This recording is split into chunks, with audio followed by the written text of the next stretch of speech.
Hey, welcome to Southern Wyoming and the North Platte River Valley. I'm in an area called the Dugway, and I'm at the base of the latest Cretaceous section that runs from the Campanian all the way up to the Maastrichtian in here. And I'm standing at the base of what's called the Haystack Mountains Formation, and this is part of the Mesa Verde Clastic Wedge. Now, I'm going to do a whole separate video on this sand body alone because it's really fascinating. There's a lot going on with it. But the purpose of the video you're watching right now is we're going to do a geo-tour through this canyon. You know, a lot of people drive through it on their way to Seminole Reservoir. There's a state park up there. Great fishing for walleye. Recently, a lot of people have taken up ATVs and dune buggies and that kind of stuff up there. There's beautiful sand dunes. But I thought it'd be worthwhile doing just a little geo-tour through this canyon, through the Mesa Verde group, and it tops out in the Lewis Shale. We kind of lose good outcrop up there, but hey, let's see what we see.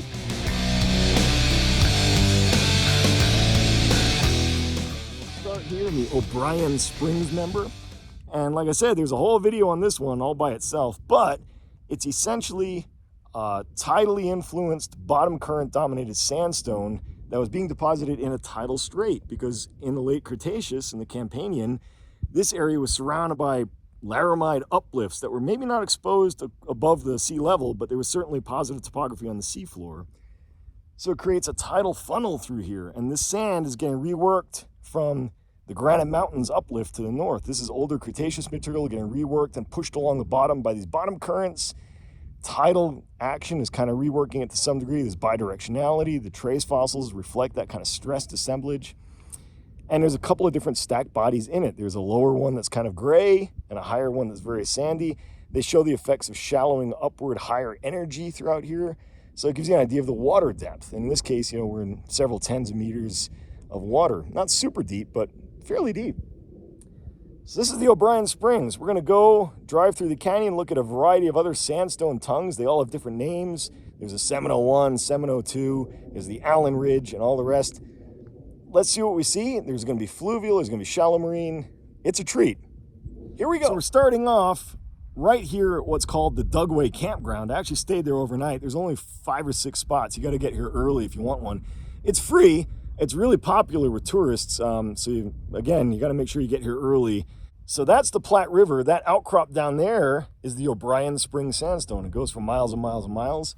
It's the same one I was just talking about back here. So we've got nice cross-sectional view. We've got longitudinal view. And I'm going to start driving up this road and work our way up section through the Cretaceous.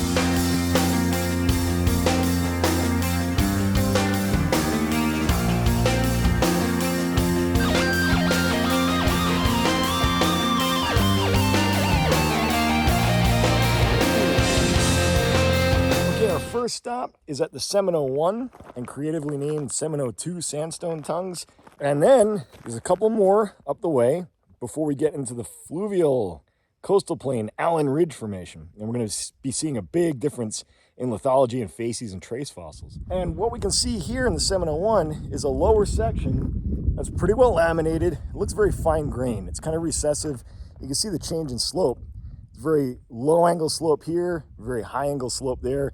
That usually equates to grain size. Finer grain stuff, muds and silts tend to create these shallow slopes when they erode. Coarser grain, more resistant material like sand, clean sand or carbonates creates these big cliffs. So we've got a finer grain interval at the base. You can even see it's darker colored. That's from all the muds and silts. But right about in here, things start to change. We start to get some sand. You see that change in slope happens, and sure enough, the sandy beds get thicker and thicker towards the top. You can even maybe see some cross-bedding, and then it shuts off again. Look at that, boom, back into the finer grained, darker silt, sand, mud, heterolithic material. But wait, there's sand, and the sand starts thickening up again, starts cleaning up, thickening up. Wow, look at that. You can even see some massive cross-bedding, even from across the highway. You can see some big cross beds, and those are all headed to the southwest from the northeast. Similar to the O'Brien Springs sandstone, which has the same orientation. Now that's curious. And here we are at the top with cross-bedding. Here's a car about to come by and interrupt. And that's our section. So we've gone from mud and silt to thicker sand that's cross-bedded. Very similar to what we saw in the O'Brien Springs member. So be sure to take a look at that video because I get into some really gritty detail on that. No pun intended. I'm going to get close and see this stuff right up close and personal now. So I crossed the road and I looked at this darker material. It's chewed up. There's a lot of thalassinoides, a lot of paleophycus. Honestly, it's not very photogenic. It's hard to see much of anything in there except in some of the cleaner sandy slabs. But we're in luck because as we get through this heavily bioturbated, fine-grained, silty, very fine-grained sand material and start getting to the more resistant sand beds, the story really changes. There's a lot of exciting things in here.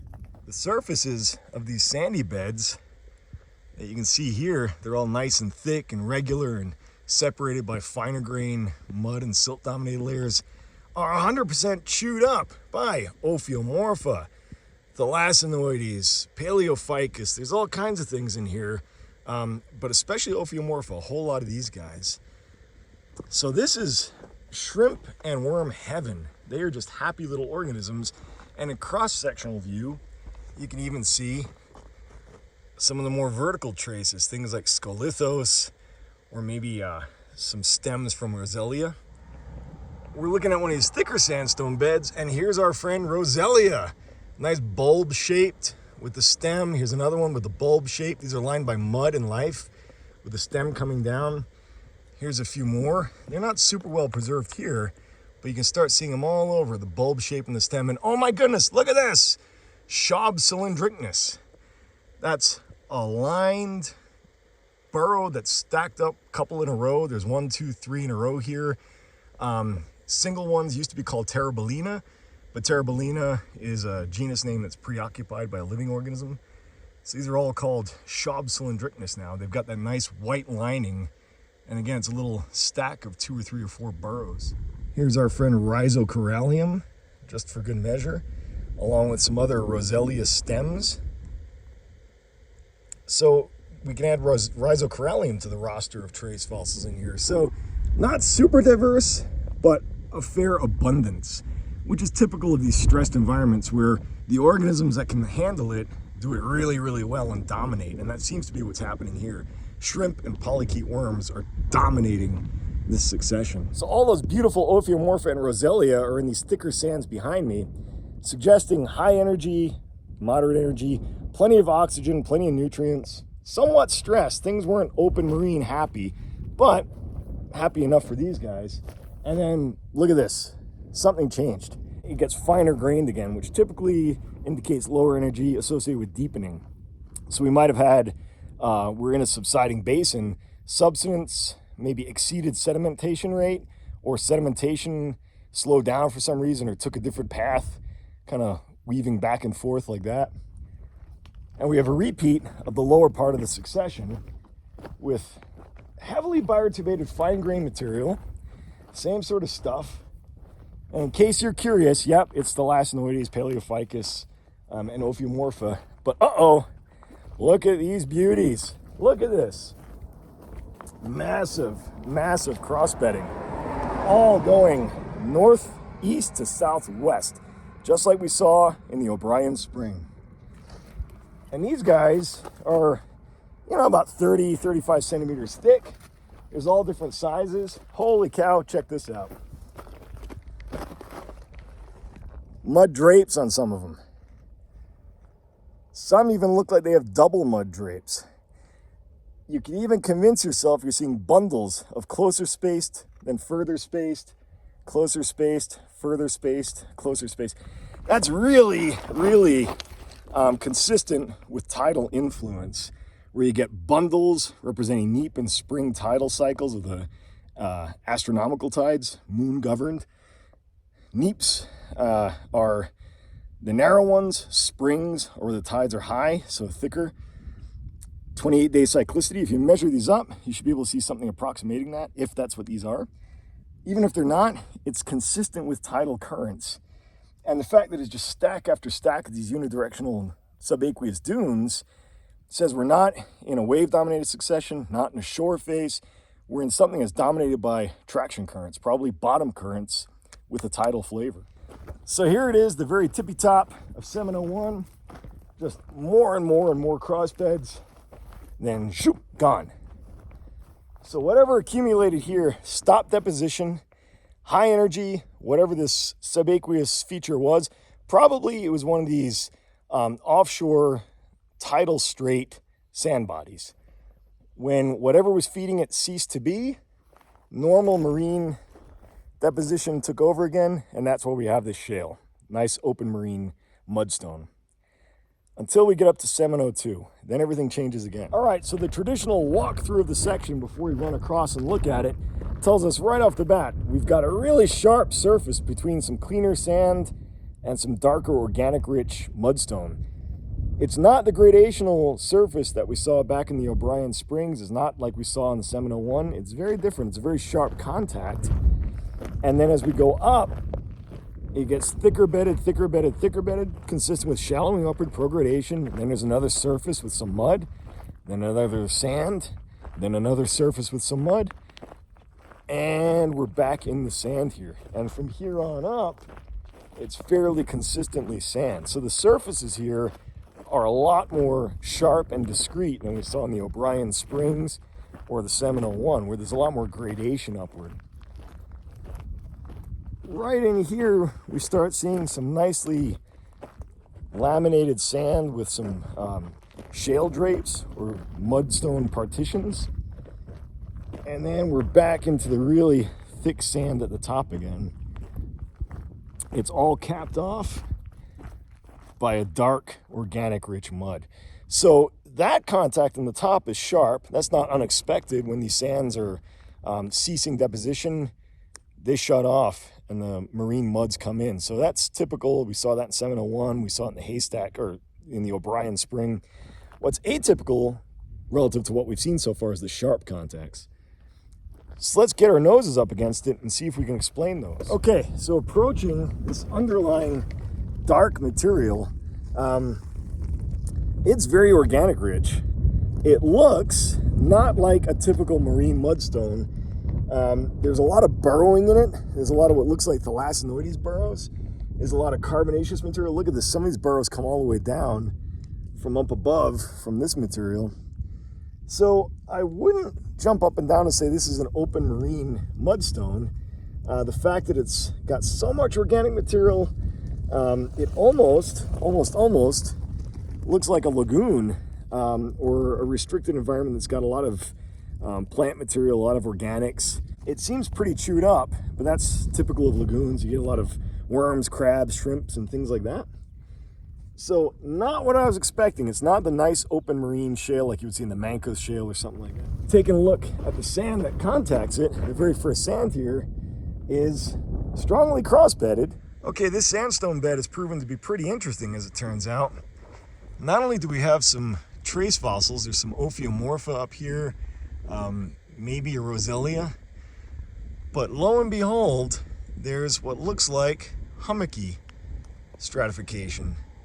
So it's got that antiformal shape, kind of anticlinal shape, and then there's the lower parts, the scours of the hummocks, the swaley part of the hummock. So it looks like hummocky and swaley cross stratification here.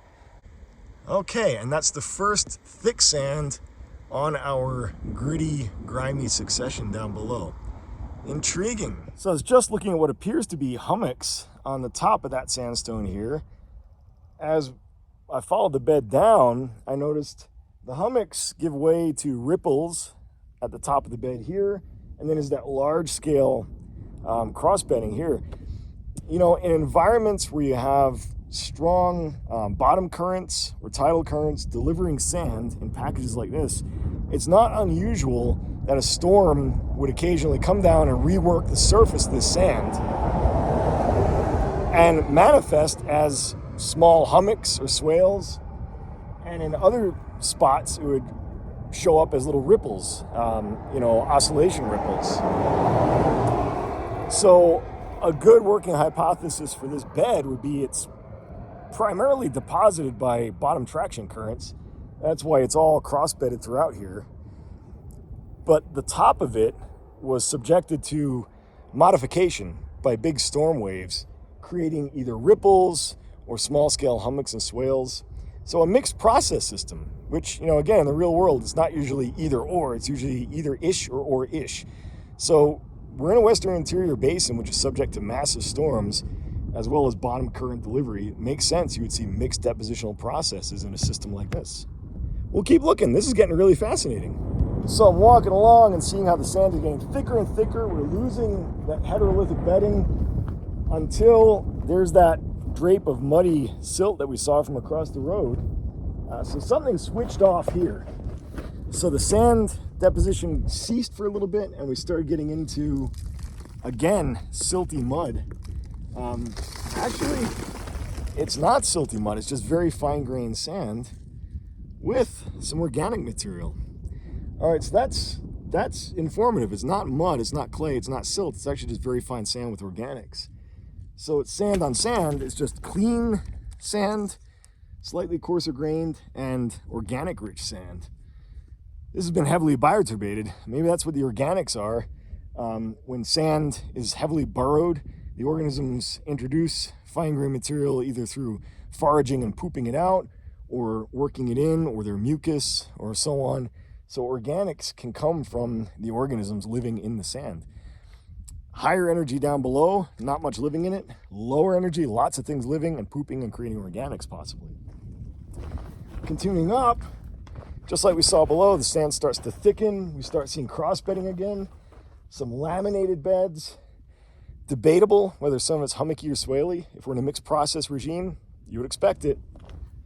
Let's keep going and see what else is up here. All right, time for another change. I only walked about a couple of feet from where I just was, but we're seeing really laminated sand. Again, debatable whether some of it's hummocky or not. Some of it could be, some of it looks awful lot like planer bedding. The exposure is not good enough, and I honestly just haven't spent enough time staring at it to figure it out. But what's exciting and what's interesting above and beyond that is we're starting to see heavy bioturbation. Not these big vertical things, don't be silly. That's from the drilling in the highway.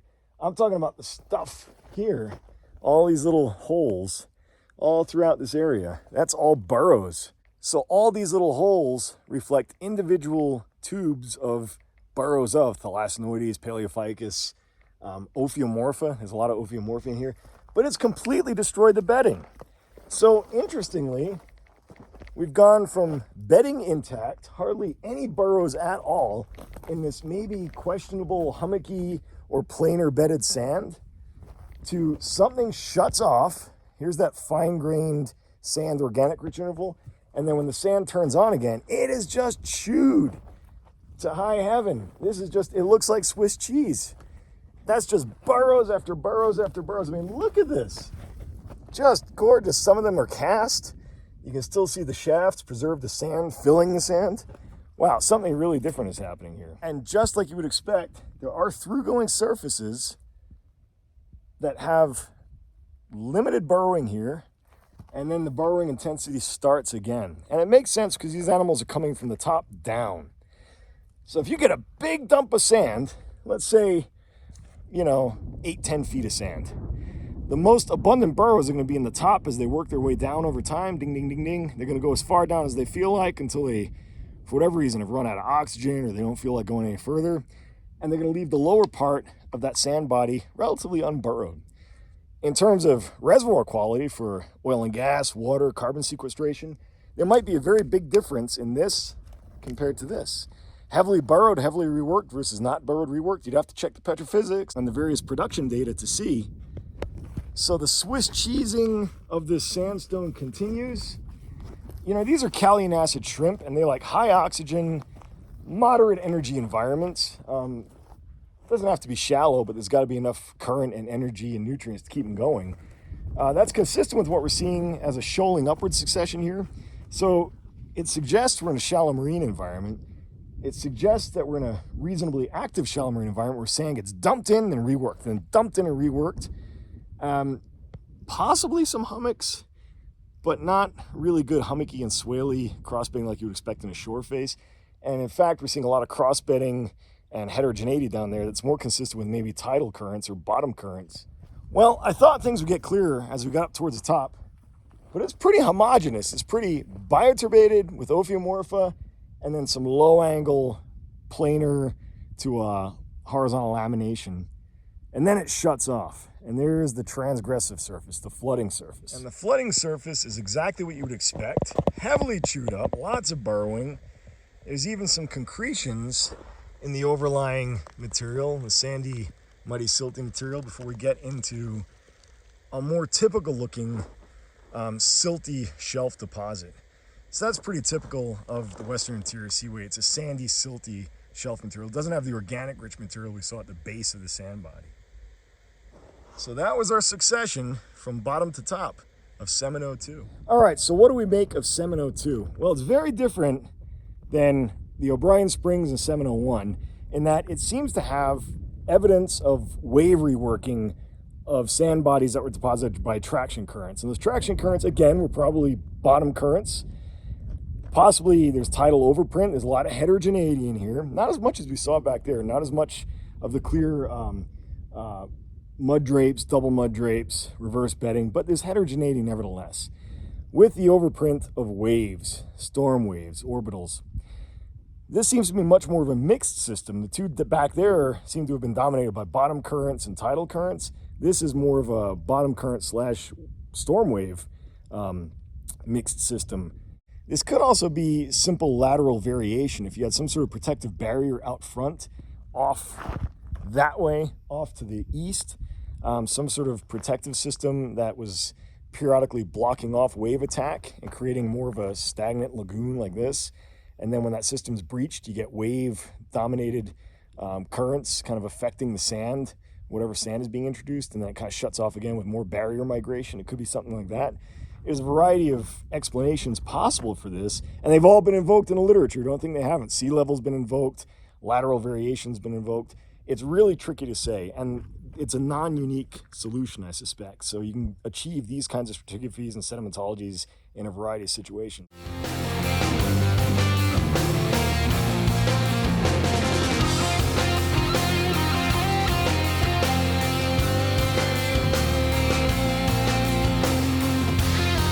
All right, 2 more sandstone bodies to go in the Haystack Mountains formation, and then we're gonna jump up into the Allen Ridge, the fluvial Allen Ridge. You can see this one looks a lot different than Seminole 1, Seminole 2, and the O'Brien Springs. It doesn't have that regular bedded appearance.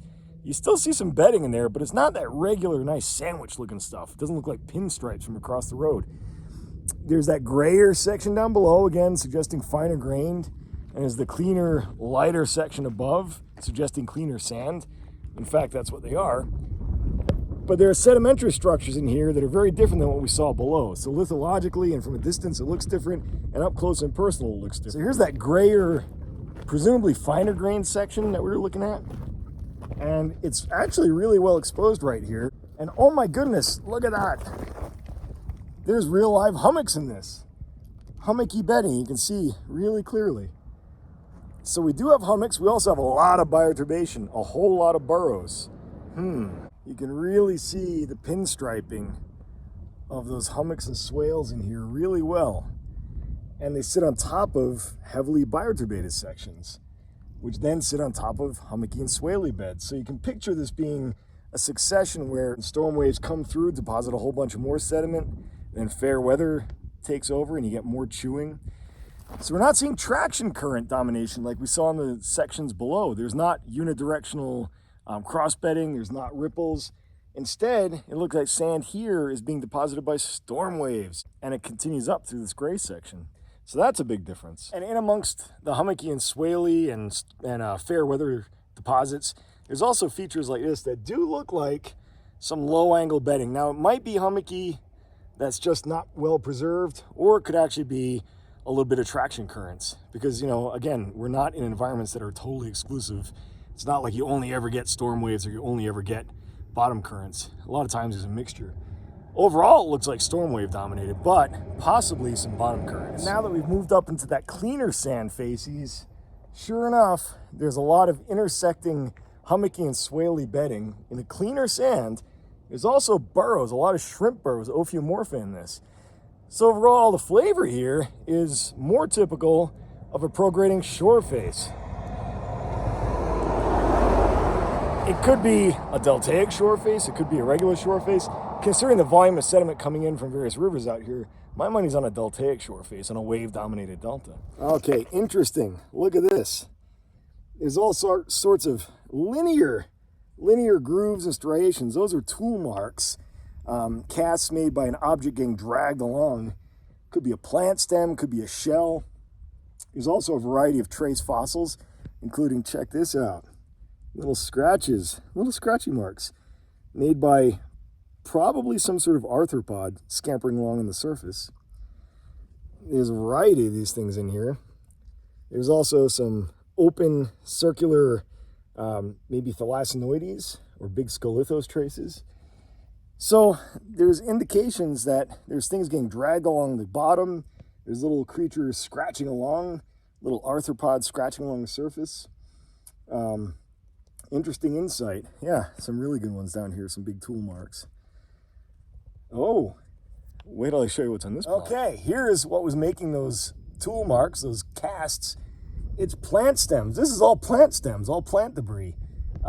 Looks like woody fragments, maybe some palm frond fragments. Palm fronds, of course, are really resistant to destruction.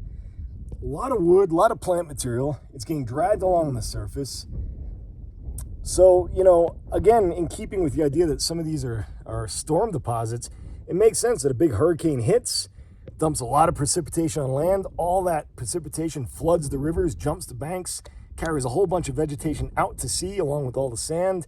That gets reworked by wave currents, by storm wave currents and orbitals into these big hummocky cross-stratified beds. And then little arthropods come skittering along afterwards to see what's what. So we're definitely getting an influx of terrestrial material here. That's cool. And here's a facies similar to what we saw in 702 with the Swiss cheesing of the Ophiomorpha. So it's sand that's just 100% bioturbated by shrimp. You know, this is consistent with being, let's say, a middle shore face that's heavily chewed up by Ophiomorpha. So we had a lower shore face down there. We're into the middle shore face, and we're starting to lose Ophios. And we're starting to pick up what looks like large-scale planar bedding. It's not hummocky, it's not swaley. In fact, it looks like traction currents. In a shore face succession, this is equivalent to where you start getting really shallow and start getting ridges and runnels. So this is where longshore currents start attacking, rip currents, and those sort of features on a shore face are typical of the upper part of the shore face. So we've gone from lower to middle to now we're getting to the upper where we see more traction currents. And look at this, here's a whole bunch of them. Lots and lots of these trough crossbeds, typical of an upper shore face. So the succession of facies here is more typical of what you generally think of as a shore face. Still below water, still below waves. If you're on the beach, this is where the waves are coming in. This is where you're walking out. If you're doing a beach walking or shore fishing or coastal fishing, you walk out to the first sandbar and then drop down. And the second sandbar and drop down. You're walking up the ridges and troughs made by these processes. Oh man, then something happens. We've lost our clean sand. We're back into the grunge. So it looks like another little transgressive phase or something happened. Something might have shifted laterally, but we're in a lower energy, deeper water environment here. We're not on that shore face anymore. We're something either a little bit more offshore or a different environment. But then we start getting to our clean, what looks like hummocky or cross-bedded sand again. And then, wow, we are in grunge here. Look at this. That is capped off with this really, really grungy, organic rich. This could be back barrier.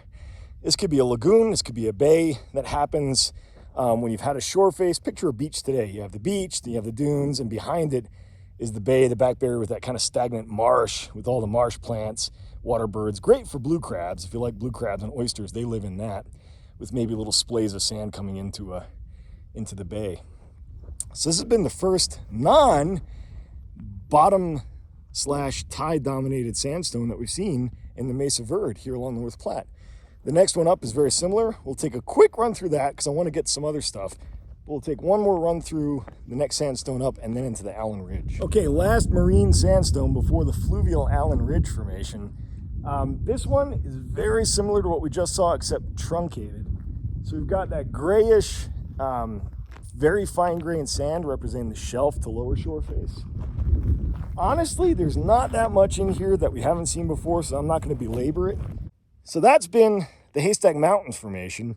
We're going to jump into the alluvial fluvial Allen Ridge, talk a little bit about that, and continue on our merry way to the end of the canyon, which is just a couple of turns up the road away. And then you'll have seen it all.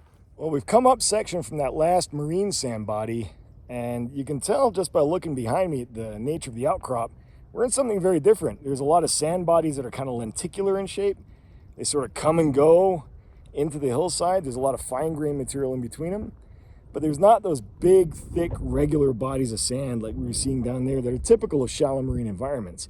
Instead, we've got this kind of patchwork of lenticular sands, fine grained recessive intervals, more lenticular sands, big, thick lenticular sands that get much, much thinner on either side. This is typical of a coastal plain alluvial setting with fluvial channel bodies surrounded by overbank material. So let's take a look at one of these channel bodies just to give us a feel for what they look like in contrast to the marine sand bodies down there. With the marine ones, we saw a lot of regularity, coarsening up, cleaning up, horizontal beds, sort of monotonous in a way, a lot of burrowing. We're going to see what we see in the fluvial sands and compare and contrast. You know, one of my first videos that I ever did last year was out here looking at the bases of these channels and looking at the crayfish burrows that are filled in by the channel bodies, because there's a lot of crayfish that burrow into the coastal plain. And again, I got a video on modern crayfish burrows. You can check that out and see what they look like in the modern world, and we'll compare and contrast them to these Cretaceous examples. So here we are in front of that channel body and the bar form above and the coastal plain overbank material below. One of my favorite exposures of a fluvial channel. And last year, I shot a quick video of those crayfish burrows that are down there. I'll take a look at them in a second. And there's also what looks like dinosaur footprints, or some kind of footprints or structures at least on the underside of the channel that were placed in the floodplain. And look a little bit closer at these features. They may or may not be footprints. They seem to certainly look like something was pushed in, squished down, and pulled out. You know, I'm not sure they're footprints. They're not as regular and clean as I would like to see. Check out my video on the mammal footprints in the Paleocene section not far from here, and I'll go into detail about why those are footprints. These are kind of questionable. They might be, they might not be.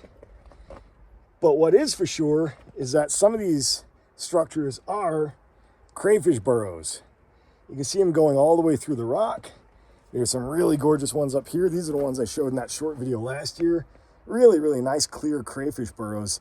Representing wet soils that were periodically seasonally dry, so the crayfish had to burrow down in.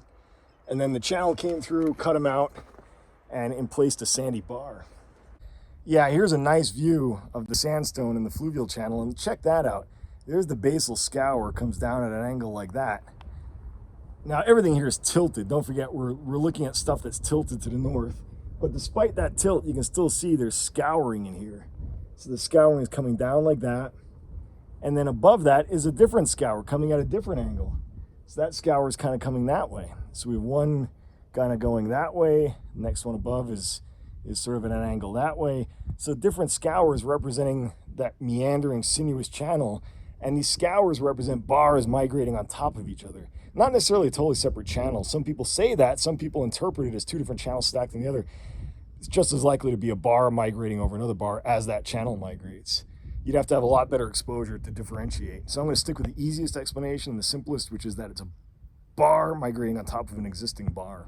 Almost at the top of this fluvial channel body here, and I've come around the corner, and it's really great because you can see the different orientations of the bar forms in here. So there's an upper bar that's kind of dipping off in that direction. There's a sort of medium middle bar that's kind of dipping off kind of horizontally. It's sort of smiling at us. Then there's that lower bar that's again dipping in this direction.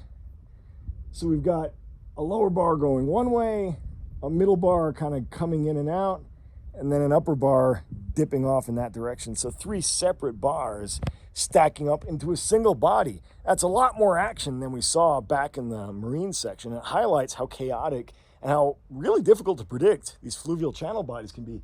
Even though this thing's only, what, maybe 10 meters thick, 15 meters thick most, but there's at least three separate bodies in there.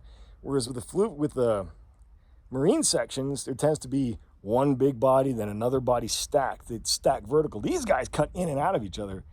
Working on them can be really challenging, I'll tell you that. Bars stacked one on top of the other in there.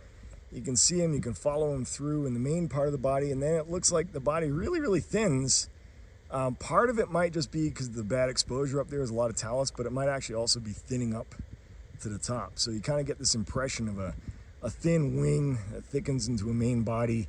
And you can imagine down here would thin again. That's typical of fluvial channel bodies. And again, just stepping back, here's that channel body below the one we were looking at from the opposite side of the road. And you can still see in this one, there's the chaotic stacking of different bars at different orientations. There's a main bar kind of going that way to the north, but there's also one down here that seems to be going that way to the northwest. Down below, looks like there's a bar accreting to the south. So again, different orientations, different heterogeneities in these bodies, very, very different than the marine section we saw down below. And here we are, perfect lighting for seeing the full outcrop expression of the Allen Ridge fluvial section. You can see the individual channel sand bodies separated from each other by mudstones, siltstones, overbank deposits. And you know, I did a whole separate video on this channel body alone because it's such a classic textbook example of a meandering, laterally accreting fluvial channel sandstone body in cross section.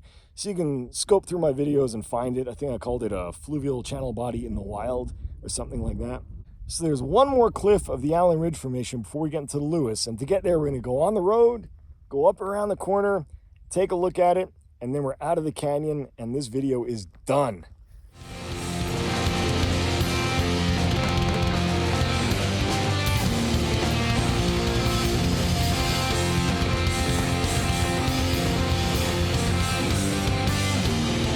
I've just stopped here at the bend in the river to show you the final wall of the Allen Ridge Formation, and check that out. We've started to get coal.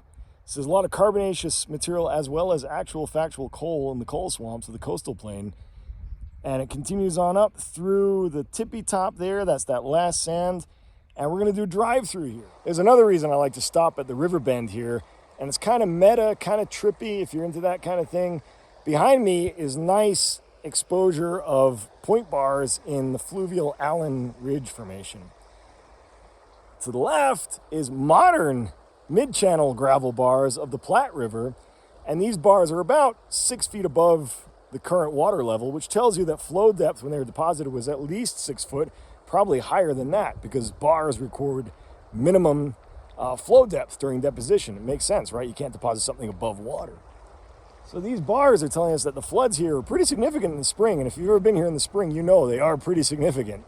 So we've got a modern fluvial mid-channel bar and some Cretaceous sandy point bars living side by side. That's pretty cool.